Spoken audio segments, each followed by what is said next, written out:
Olá, começando então a leitura do livro O Bebê da Manhã. É um livro de Thomas Verne, um novo paradigma para as crianças, não, para a criação dos filhos. É um livro com 14 capítulos, nós estamos no capítulo 5, e a cada sexta-feira lemos um pedaço. Esse é um desafio para mim mesma, e para quem quiser participar dessa roda, é só entrar no Zoom. Todas sextas, às 9 horas, estaremos lendo aqui. Nós paramos na página 113 e o subtítulo é Trauma de Nascimento. Vamos começar então. Em função da minha prática clínica e da pesquisa de outros, cheguei à conclusão de que um parto difícil, acompanhado de um grande número de intervenções e de ansiedade muito grande por parte da mãe, resulta em trauma de nascimento.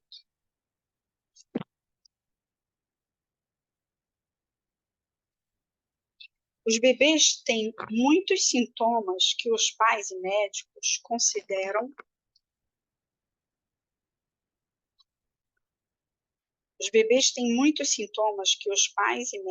consideram normais, mas que, na verdade, são indícios de um trauma de nascimento. Um exemplo: o tempo total de choro por dia de bebês considerados dentro de uma faixa normal é de aproximadamente 2 a 6 horas. No entanto, é bom saber que o tempo médio de choro por dia de bebês que não tiveram trauma de nascimento é de 20 minutos, e a maior parte desse choro é usada para comunicar suas necessidades e desconfortos. O que torna tão elevada a incidência de trauma de nascimento? William Emerson, 1998, psicólogo da Califórnia, aponta para a industrialização da sociedade e os aumentos proporcionais de uso da tecnologia voltada para o parto. Mas a tecnologia avança e as intervenções obstétricas, cirurgia, fórceps e congêneres não são as únicas causas do trauma de nascimento.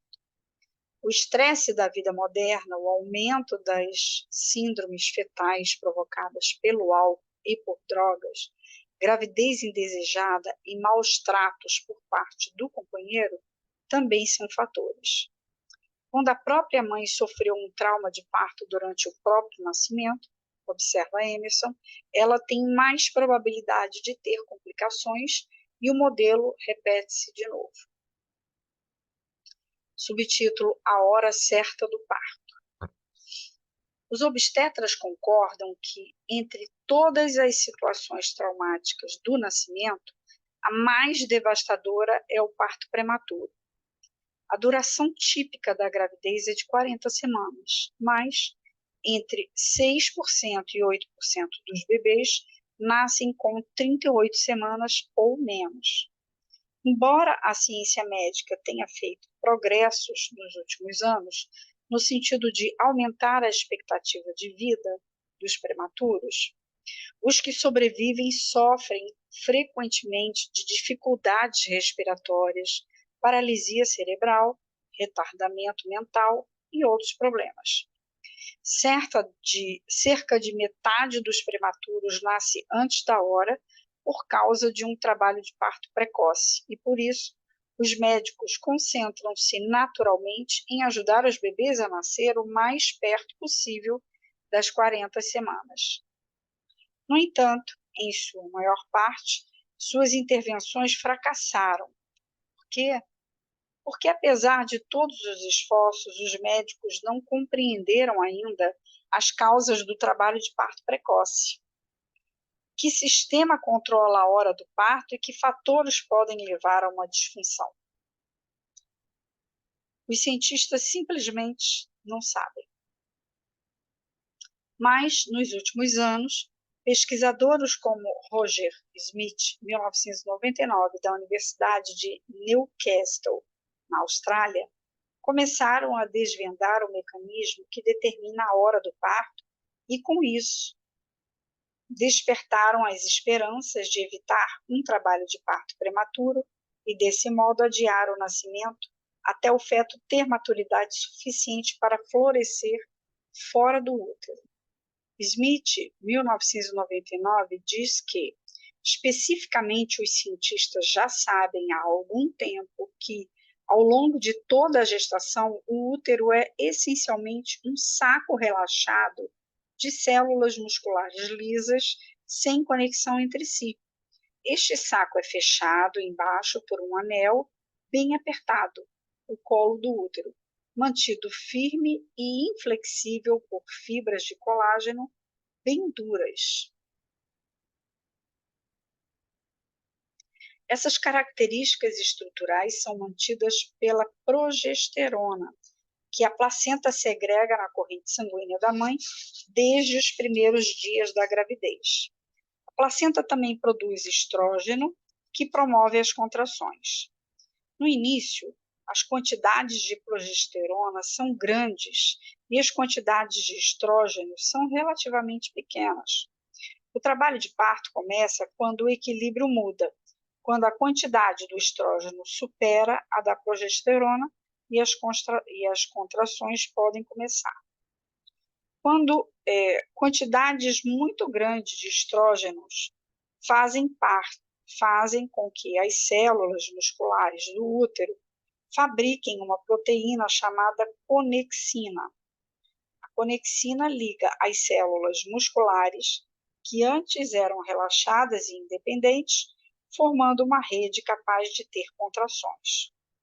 O estrógeno também estimula as células musculares a apresentarem grandes números de receptores de ocitocina, tornando as contrações uterinas mais fortes ainda, e, dessa forma, induz o trabalho de parto.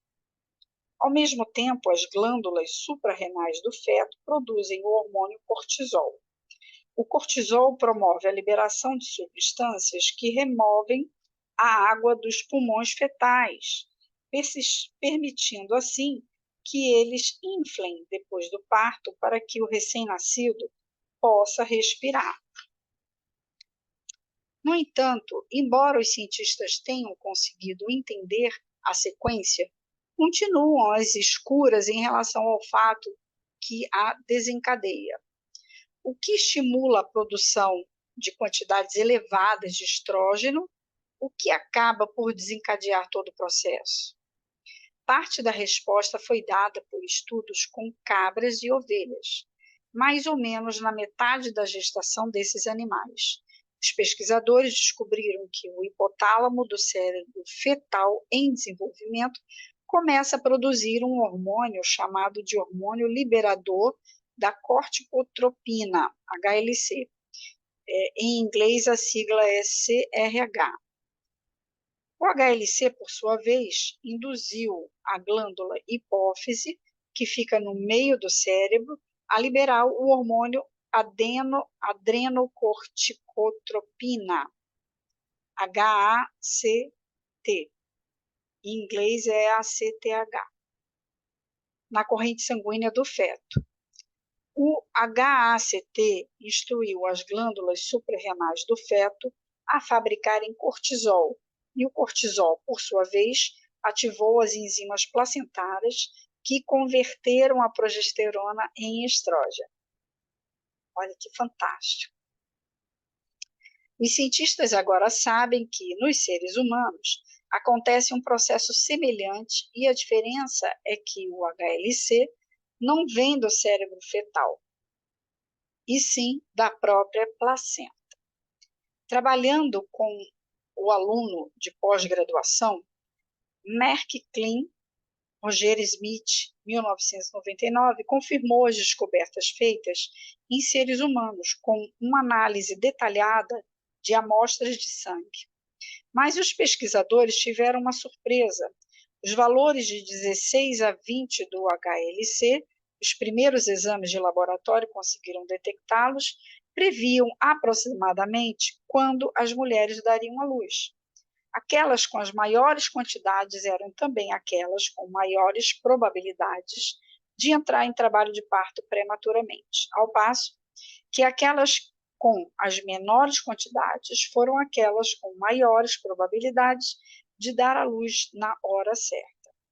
MacLean e Smith haviam descoberto uma espécie de relógio movida pela quantidade de HLC no sangue da mãe.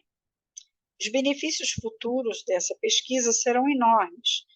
Um exame de HLC feito no início da gravidez poderia identificar as mulheres que correm risco de um parto prematuro, dando às mães com chances de dar à luz antes da hora condições de acompanhar de perto a sua situação e de se prepararem adequadamente.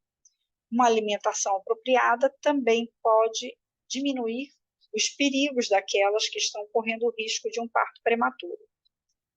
Caroline Macmillan, da Universidade de Adelaide, na Austrália, observou que a privação de nutrientes desencadeia o parto prematuro em cabras e ovelhas. Em estudo israelense de judias grávidas que jejuaram no feriado religioso do Yom Kippur, descobriu que elas tiveram proporções maiores de parto prematuro do que as mulheres beduínas que não jejuavam e viviam na mesma região. Acho que essas descobertas são importantes por dois motivos.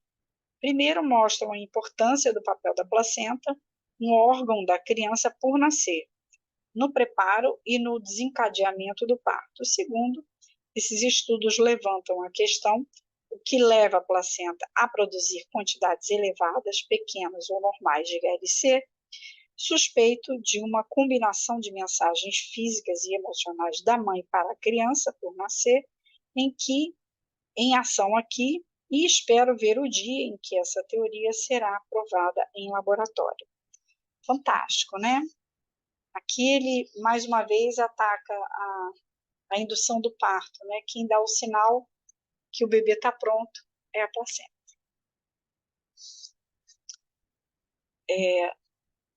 Novo subtítulo: Comportamento autodestrutivo e violência. A experiência do nascimento é de tão longo alcance que alguns estudos associam nascimentos traumáticos, particularmente difíceis, a vícios em drogas, violência e até suicídio. O célebre psicólogo Lee Salk, em 1985, por exemplo, atribuía o suicídio de adolescentes ao trauma de um parto difícil. Comparando dados relativos ao nascimento de 52 vítimas de suicídios nascidos entre 1957 e 1967 com aqueles de 104 membros do grupo de controle, ele descobriu que, em geral, os suicidas não receberam cuidados pré-natais desde o início da gravidez. Tiveram mães cronicamente doentes durante a gestação e sofreram com dificuldades respiratórias por mais de uma hora depois do nascimento. Olha só. Num estado relacionado a este, Jacobson Eklund, 1987, do Instituto Karolinska de Estocolmo, descobriu uma correlação entre o tipo de trauma de nascimento e o método de suicídio. Nossa! Por exemplo, aqueles que se asfixiaram, quer pela força, quer por afogamento ou por envenenamento por gás, mostraram 4 vezes mais probabilidade que os do grupo controle de terem sofrido por falta de oxigênio durante o parto. Jacobson Eklund, 1987, também encontrou números maiores de viciados em drogas entre os adultos nascidos de mães às quais foram administrados opiatos, barbitúricos e clorofórmio durante o trabalho de parto. Um trabalho mais recente sugere que as complicações do parto, o trauma entre elas, resultam de uma lesão cerebral, que predispõe uma criança a atos impulsivos e agressivos. Um estudo dinamarquês, Kendall Mednick, 1991, comparou 15 criminosos violentos e 24 criminosos que atentaram contra a propriedade, com 177 inocentes com base em eventos da gravidez e do parto. Complicações de parto como útero rompido, prolapso de cordão umbilical, o cordão enrolado no pescoço e um parto difícil predispunham ao crime violento, principalmente em indivíduos cujos pais já tinham distúrbios psiquiátricos. Em outro estudo, de 1994, pesquisadores da Universidade da Califórnia do Sul, Los Angeles, e do Instituto de Medicina Preventiva de Copenhague, declararam que, quando as complicações do parto se combinam com uma rejeição inicial por parte da mãe, o bebê corre um risco particularmente grande de cometer um crime violento aos 18 anos. Para chegar a essa conclusão, os pesquisadores acompanharam 4.269 homens nascidos no Hospital da Universidade Estadual de Copenhague entre setembro de 1959 e dezembro de 1961. Os pesquisadores classificaram os rapazes em termos de complicações do parto, que incluíam extrações a fórceps, prolapso do cordão umbilical, pré-eclâmpsia e trabalho de parto muito demorado. Também coletaram informações demográficas, familiares e psicossociais durante a gravidez e com 1 ano de idade. Estavam particularmente interessados em saber se a gravidez era desejada ou indesejada e se a mãe já havia tentado fazer aborto algum dia. O status de criminosos era determinado quando os rapazes estavam entre 17 e 19 anos, com base numa pesquisa de ficha criminal nacional da Dinamarca. Os crimes considerados violentos para os objetivos do estudo incluíam assassinato, tentativa de assassinato, agressão, estupro e roubo à mão armada, posse ilegal de arma e ameaças de violência. O crime não violento foi definido como furto, fraude, falsificação, chantagem, arrombamento e coisas do gênero. Do grupo original, 145, ou seja, 3,4%, eram criminosos violentos. 540, ou seja, 12,6%, eram criminosos não violentos. E 3.584, ou seja, 84%, não apresentaram absolutamente nenhum comportamento criminoso. A proporção de 16% de criminosos dessa amostra foi semelhante à proporção de 17% encontrada num grupo de homens ingleses. O surpreendente foi que, embora apenas 4,5% dos sujeitos tenham tido comprovadamente tanta complicação no parto quanto rejeição inicial da mãe, esse pequeno grupo continha 18% daqueles que cometiam crime violento. Os pesquisadores não descobriram uma associação comparável entre complicações de parto e circunstâncias sociais precárias, como a pobreza.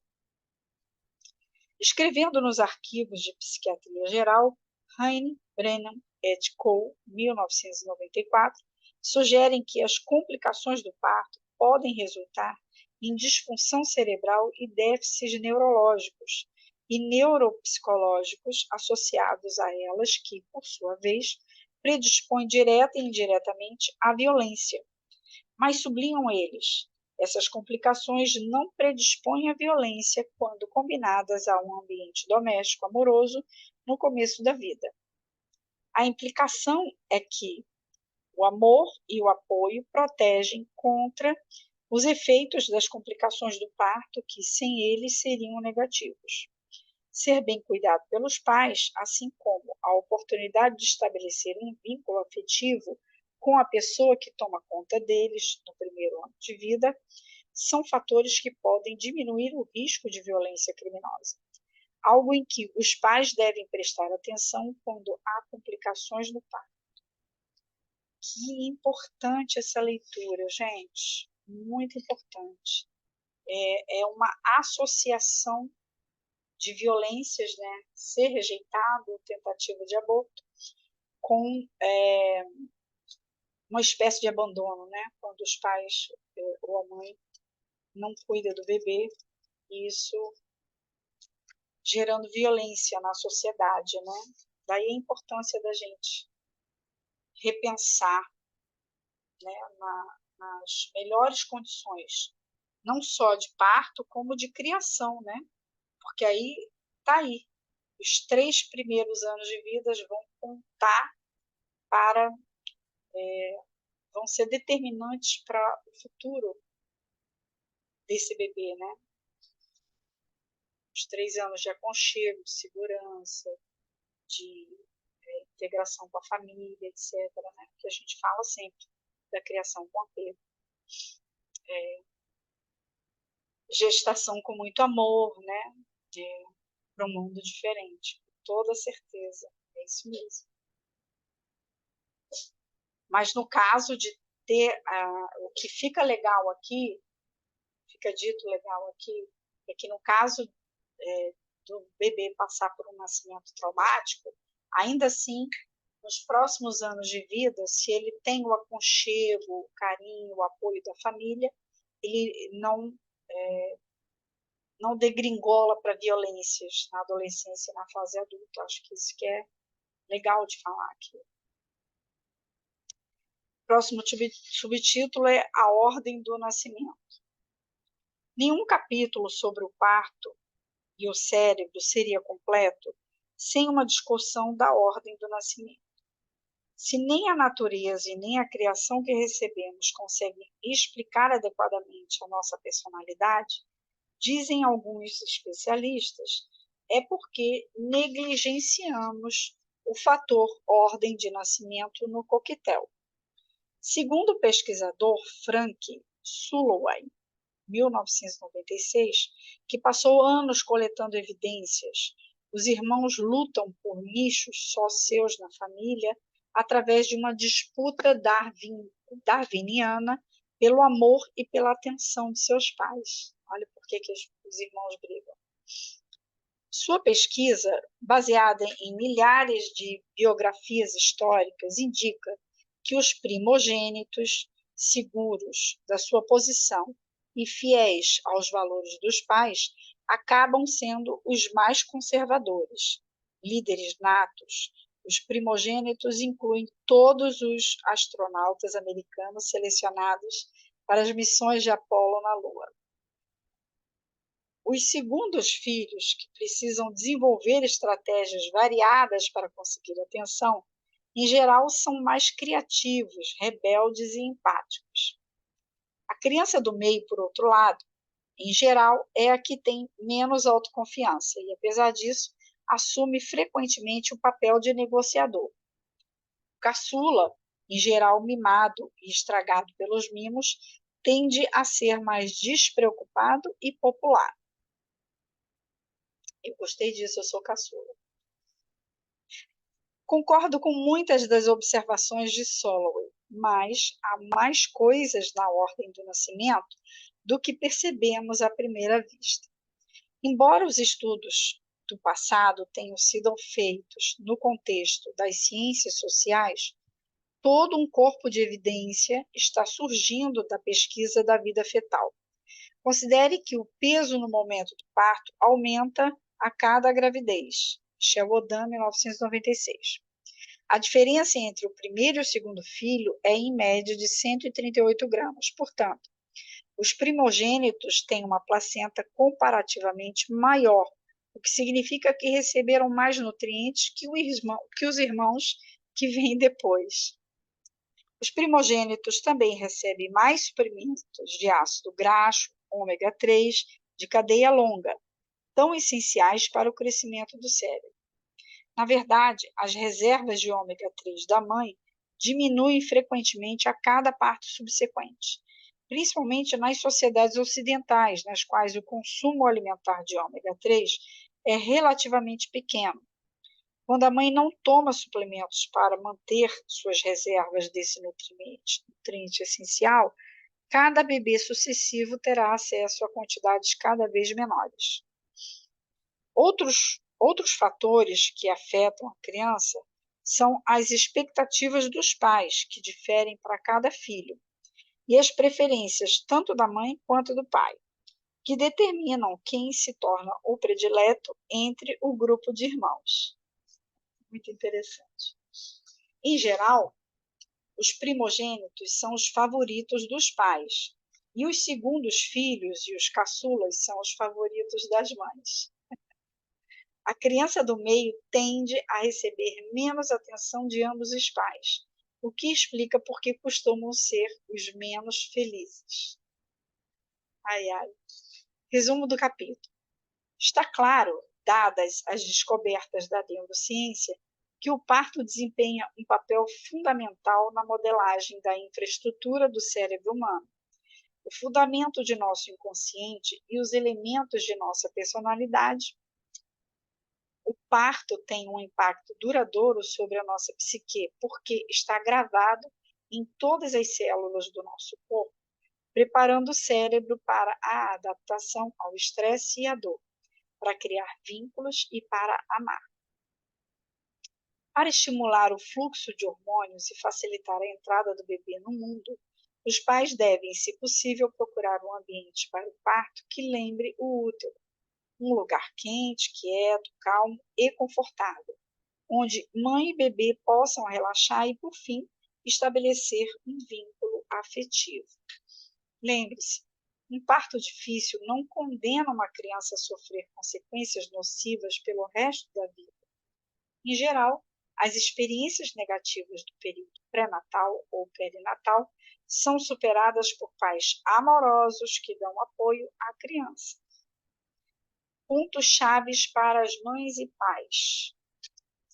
Número 1, faça cursos pré-natais, se possível com o pai de seu filho. 2, evite intervenções médicas desnecessárias, tanto quanto possível durante a gravidez e o trabalho de parto, como, por exemplo, um ultrassom toda semana só para ver o bebê.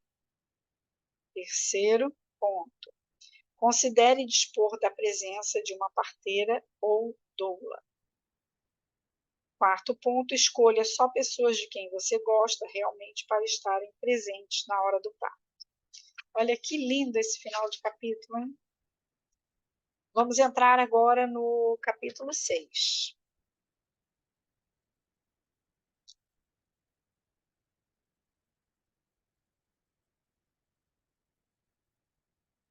Tá.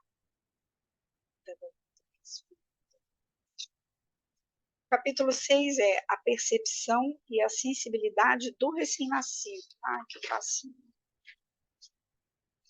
Uma expectativa boa para esse capítulo. Vamos lá. As concepções equivocadas dos pediatras a respeito dos recém-nascidos têm uma longa história. Quinn, 1982. Professor de doenças infantis da Universidade da Pensilvânia, escreveu o seguinte: quando um bebê acabou de nascer, ele é pouco mais inteligente que um vegetal. Um bebê recém-nascido não consegue enxergar, exceto para distinguir o claro do escuro. Também parece incapaz de ouvir, na verdade, não tem consciência direta de nada. Em 1946, Benjamin Spock, cujo título Cuidados com o Bebê e a Criança foi um dos mais vendidos nos últimos 100 anos, escreveu sobre a preocupação exagerada com a criança. O bebê não está com raiva de você. Ele ainda não sabe que você é uma pessoa, nem que ele é uma pessoa. Ele é apenas um feixe de órgãos e nervos durante o primeiro mês de vida. Olha que louco. Mas hoje, os laboratórios do mundo inteiro que pesquisam a criança estão descobrindo exatamente o contrário, que os sistemas sensoriais dos recém-nascidos são operacionais desde o nascimento, capazes de dar informações ao bebê sobre ele mesmo e de ajudá-lo a se relacionar com o seu meio ambiente. Como suas faculdades expressivas, entre elas a voz, os músculos faciais e os movimentos também são bem controlados. Um recém-nascido está longe de ser uma criatura inerte, que não sente nada e não tem consciência de nada, como diziam que era antes, há poucas décadas. Na verdade, foi só na década de 1970 que os cientistas que estudavam o recém-nascido começaram a olhá-lo mais de perto. Equipados com eletrodos para registrar os batimentos cardíacos dos bebês, chupetas conectadas a aparelhos eletrônicos para registrar os hábitos de sucção da criança, aparelhos que acompanhavam os movimentos dos olhos e também videocassete, entre outros instrumentos. Os pesquisadores descobriram que o recém-nascido é um aluno e um comunicador ativo, com uma percepção aguda de seu ambiente e capaz de um leque surpreendente de comportamento intencional. A primeira área a atrair pesquisadores foi a dos sentidos do bebê. Testes sistemáticos mostraram que, na sala de parto, alguns minutos depois do nascimento, o recém-nascido fixa-se intencionalmente em objetos com áreas de grande contraste, como os rostos. 2. Quando o objeto é movido lentamente, o recém-nascido consegue acompanhá-lo com os olhos e a cabeça durante vários minutos. Seu rosto fica alerta enquanto ele reprime outras atividades e se concentra no estímulo. 3. O recém-nascido tem uma visão tridimensional e uma coordenação rudimentar entre mão e olho. 4. O recém-nascido consegue distinguir sua mãe de outras mães pelos odores do leite do peito, cheiro das axilas e qualquer perfume que ela estiver usando. 5. Os cheiros exalados por alimentos, classificados como leitosos ou frutíferos, induzem expressões faciais sorridentes nos recém-nascidos, acompanhados de movimentos de sugar e lamber. O cheiro de peixe de ovo podre produziram expressões de nojo, acompanhadas muitas vezes de movimentos de cuspir. 6. Com uma semana de idade, um bebê consegue identificar a voz de sua mãe entre um grupo de vozes de outras mulheres. E, com 2 semanas de idade, consegue reconhecer que a voz e o rosto da mãe são da mesma pessoa. Olha que bonitinho. Com várias semanas de idade, os bebês têm uma atitude completamente diferente. Os olhos ficam mais abertos, eles se tornam mais brincalhões e mais alegres ao verem o pai do que ao verem a mãe. 8. Com 8 semanas, 2 meses, conseguem diferenciar as formas dos objetos, bem como as cores, preferindo em geral o vermelho e depois o azul. 9.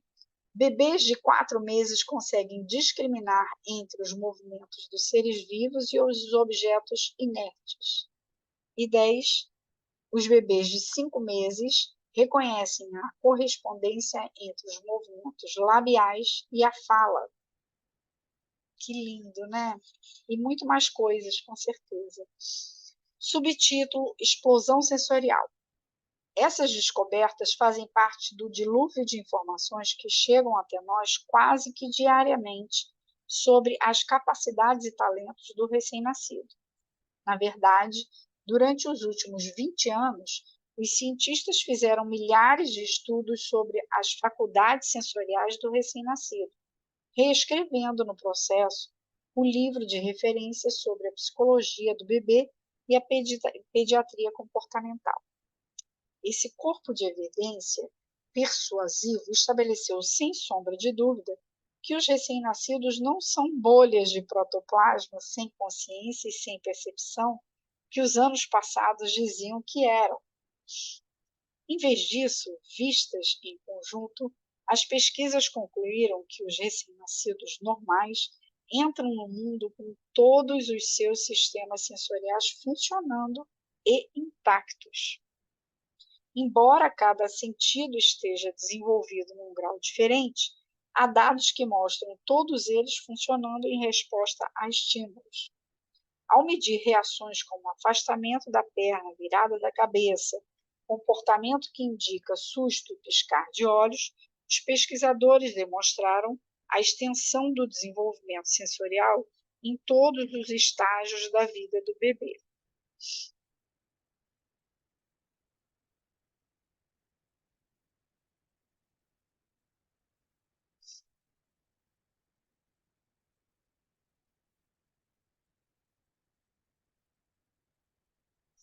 Jacob Stein, 1974, da Universidade,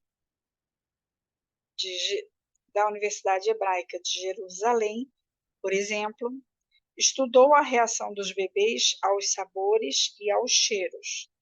Numa série de testes, ministrou a bebês normais substâncias de gosto azedo, de gosto doce, azedo e amargo nas primeiras horas de vida, antes de qualquer tipo de alimento. Em todos os casos, o sabor doce resultou em relaxamento facial e numa expressão de prazer que lembrava um sorriso. A estimulação azeda levou a um aperto típico dos lábios e a estimulação amarga levou-os a abrir a boca numa expressão de repugnância. A água levou a movimentos de engolir sem expressões faciais. Em outro teste, os bebês foram expostos a odores relacionados a alimentos que haviam sido classificados como agradáveis e desagradáveis por um grupo de adultos. Os estimulantes, que lembravam frutas e leites, induziram as expressões faciais de sorriso, acompanhadas por movimento de sugar e lamber. Os odores de peixe e ovo podre produziram expressões de nojo, acompanhadas muitas vezes por movimentos de cuspir e salivação. Quando se trata de diferenciar cheiros, é provável que os bebês sejam mais competentes que os adultos, o que foi demonstrado anos atrás por Aidan McFarlane, 1979, que pediu a mães que estavam amamentando para usar um pedaço de gaze dentro do sutiã entre as mamadas. Ele pegou os pedaços de gaze e colocou um de cada lado dos bebês, que eram os sujeitos do seu estudo. A gaze usada pela mãe do bebê de um lado e a gaze usada por outra mãe do outro lado. Quase todos os bebês reconheceram as gazes usadas pela sua própria mãe, virando a cabeça em direção a essa. Com 1 semana de idade, o bebê consegue diferenciar a voz de sua mãe no meio de um conjunto de vozes de outras mulheres. E com 2 semanas consegue reconhecer a voz e o rosto da mãe, que a voz e o rosto da mãe pertencem à mesma pessoa. Isso foi demonstrado elegantemente pela pesquisadora britânica Genevieve Camperter, que submeteu bebês de 2 semanas de idade a 4 situações. Primeira situação, a mãe fala naturalmente com seu filho. Segunda situação, uma mulher que não é a mãe do bebê fala naturalmente com ele. Terceira, a mãe fala com o bebê imitando a voz de outra mulher. E quarto, uma desconhecida tenta falar como a mãe do bebê. Os bebês prestaram a maior atenção na primeira situação, quando a mãe falou com a sua própria voz, mas ficaram agitados nas 2 últimas. A mistura do familiar com o desconhecido foi assustadora para os bebês mais novos, e eles mostraram uma capacidade sofisticada de diferenciar, já funcionando a todo vapor. Outros experimentos mostraram que, quando você coloca um bebê numa distância em que ele está ao alcance da voz, mas fora da linha de visão de um homem e uma mulher, e pede a eles para falarem ao mesmo tempo, o recém-nascido vira a cabeça na direção da mulher, invariavelmente. Segundo Brazelton, 1983, do Centro Médico Hospitalar para Crianças de Boston, os bebês também prestam uma atenção especial aos pais, por surpreendente que pareça. Quando tem várias semanas, o bebê tem uma atitude completamente diferente. Os olhos ficam mais abertos, eles ficam mais brincalhões e alegres na presença do pai do que da mãe. Freselton, 1983, acha que os bebês percebem as expectativas dos pais, que são maiores do que a das mães, e por isso reagem de formas mais extremas. A gracinha. Radar emocional.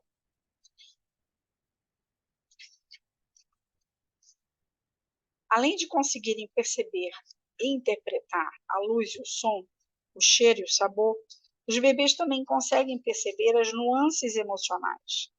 Bebês muito novos olham para o rosto dos adultos e reagem de uma forma que parece de acordo com as vocalizações e gestos dos adultos.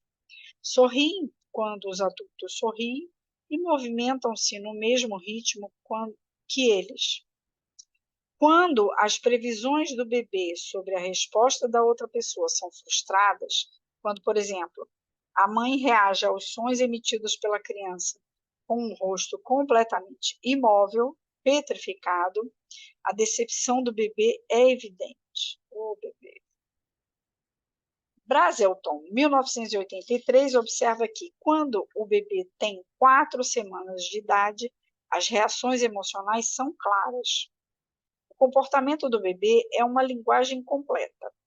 Diz a você quando ele está começando a ficar chateado, quando está começando a ficar desanimado, quando está se desligando por causa de um excesso de estímulos e assim por diante.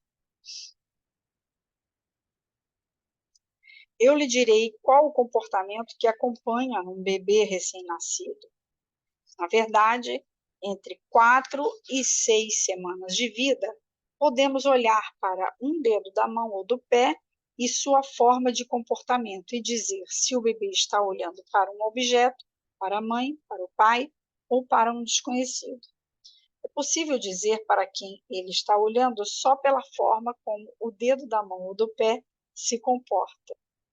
Interessante. Mais um subtítulo: competente ao nascer. Os bebês não estão só sentindo e percebendo as pessoas, são participantes ativos de seu mundo, saem do útero com um leque surpreendente de capacidades. Randy Wasserman, professora adjunta de pediatria da clínica do Centro Médico da Universidade de Nova York, diz que os bebês nascem com uma capacidade automática de agarrar tão forte que é possível levantá-los e mantê-los no ar, graças somente à força que eles usam para segurar um dedo seu. Wasserman diz que essa capacidade e essa força podem ser um resquício do nosso passado evolutivo, quando a fonte de leite, a mãe, pulava de galho em galho. Há controvérsias. O punho de ferro, em geral, desaparece no segundo ou no terceiro mês de vida, mas, na sua esteira, os pais vão encontrar uma ou outra capacidade, a mágica da coordenação mão-olho. O primeiro passo para aperfeiçoar a coordenação mão-olho é, claro está, uma visão perfeita. Segundo Asma Sadiq, chefe de pediatria mental e comportamental do Centro Médico Beth Israel de Nova York, os recém-nascidos conseguem ver objetos a uma distância de aproximadamente 20 centímetros. É um pau. Outros médicos e psicólogos acham que o alcance visual ótimo dos bebês está entre 27 e 45 centímetros. Conseguem enxergar as cores, mas o mundo é um borrão. Na verdade, uma coordenação rudimentar entre mão e olho está presente já em seguida ao nascimento. Mas, aos 5 meses de idade, à medida que a visão melhora, a capacidade dos bebês aumenta a ponto de conseguirem transferir um objeto de uma mão para outra. Perdi aqui. Na verdade, uma coordenação rudimentar entre mão e olho está presente já em seguida ao nascimento, mas aos 5 meses de idade, à medida que a visão melhora, a capacidade dos bebês aumenta a ponto de conseguirem transferir um objeto de uma mão para outra, 5 meses. Aos 6 meses de idade, quando o foco visual é acurado, a coordenação mão-olho desempenha um papel importante na interação dos bebês com o mundo. Os bebês sintonizam-se com os estados emocionais e reação dos pais desde o início, claro, mas também podem tirar vantagem dessas percepções por meio de suas capacidades cada vez maiores. Arnold Shapiro, diretor do Centro de Distúrbios da Comunicação do Centro Médico Mount Sinai de Nova York, observa que a linguagem receptiva, a capacidade de entender o que é dito, desenvolve-se muito mais depressa que a capacidade verbal. E quando os bebês falam realmente, costumam ser para se comunicarem nas áreas que são as mais importantes para ele. Dedê, mamadeira, papá, papai, são muitas vezes as primeiras palavras ditas. Mamá vem depois porque é mais difícil de dizer. Shapiro afirma que soletrar palavras na frente até dos bebês mais novinhos é algo que não se deve fazer de jeito nenhum. Eles não sabem o que você está soletrando, então ele diz, mas sabem que é um código e algo sobre o que eles nada sabem. Acho que ficam irritados. Amy Flynn, diretora do Bank Street Family Center de Nova York, observa que as crianças que estão começando a andar interpretam a linguagem verbal e o mundo à sua volta de maneiras extremamente literais. Certo dia, tentando animar um grupo dessas crianças, ela disse: "Tem uma coisa para vocês que vai deixá-los de boca aberta." Olhando em volta, percebeu que um menininho havia aberto a boca na expectativa da surpresa prometida. Se a comunicação verbal é muitas vezes direta, Sadiq acrescenta que o sorriso de um bebê talvez seja um dos métodos de sobrevivência mais inteligentes que há. Os bebês começam a sorrir deliberadamente por volta de 2 meses de idade, levando pais exaustos a fazerem qualquer coisa que eles queiram. Mas a cada mês que passa, o bebê se torna cada vez mais capaz de fazer coisas sozinho. Aos 6 meses de idade, a maioria dos bebês já consegue sentar-se. Aos 9 meses, levantam-se, apoiando-se nos móveis. Entre 12 e 15 meses, estão dando os primeiros passos. Disse a Dick que, aos 18 meses de idade, o bebê mediano já sabe andar, abaixar-se para pegar um brinquedo e depois seguir em frente. Muito interessante. Outro subtítulo: Os bebês e a dor. Um mito persistente a respeito do desenvolvimento humano é que bebês muito novinhos não sentem dor. Apesar da evidência esmagadora em contrário, alguns daqueles que se apegam mais fervorosamente a essa noção errônea são os próprios médicos. Essas atitudes, a causa de maior morbidez e mortalidade de inúmeros bebês, refletem um grau inaceitável de ignorância sobre o recém-nascido que esses profissionais dizem servir. Considerando que, desde o início da década de 1960, está comprovado que a reação do recém-nascido à dor é semelhante à dos adultos. É difícil simpatizar com médicos que causam dor em bebês e se justificam dizendo que faltam informações fidedignas a esse respeito. Foi só em 1987 que a classe médica finalmente despertou de seu entorpecimento autoinduzido, graças, em sua maior parte, a um artigo pioneiro escrito por K.J.S. Anand, chefe do Departamento de Anestesia da Escola de Medicina de Harvard, em conjunto com seu colega P.R. Hickey, publicado na prestigiosa Revista de Medicina de Nova Inglaterra.